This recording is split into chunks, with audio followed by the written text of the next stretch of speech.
I've had a lot of people ask if my templates are compatible with Canva, so I thought I would test it out myself and see if they were. I'm no Canva expert. There may be better ways to do it, but this is how I did it. So in Canva, the first thing you're going to do is upload your template, and the only way I could figure out how to do it was to drag and drop my PSD file into Canva. So you can see me do that here.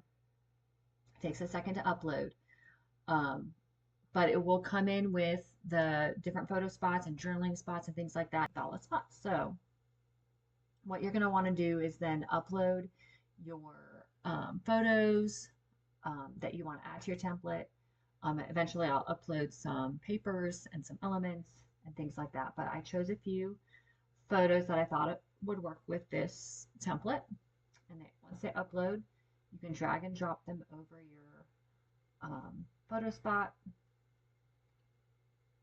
And then it's going to kind of clip it to it, and it might not fit just right, but you can hold down a shift key and make the photo work in that spot. So there you go, you can see that. Next, I'm going to upload some papers, digital papers. I'm using a kit by Just Jamiee called Your Story. So I upload a few different ones that I think I might want to use. And once those are uploaded, you can just drag and drop just like you did with your photo. You can zoom in so you can get a closer look if you want to. So I'm going to add some more papers. I don't really quite like how that looks, so I add a different one.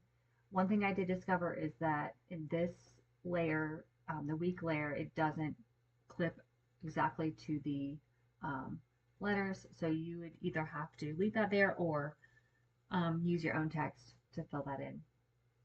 And then I'm just using the same photo. This is just a test run, so I didn't upload any more photos. You can click on the text boxes and edit your text.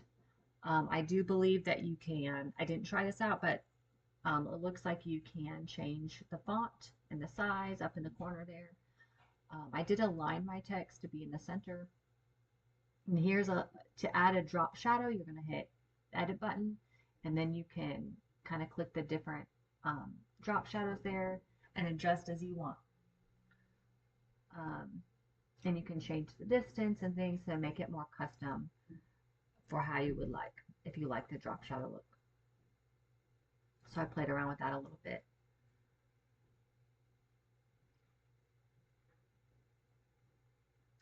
Then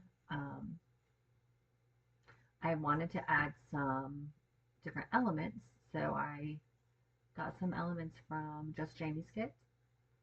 And the best way I could find to do this was just to drag and drop the elements. I couldn't quite figure out how to upload them like I did my photos and my papers. So this worked great and looked cute.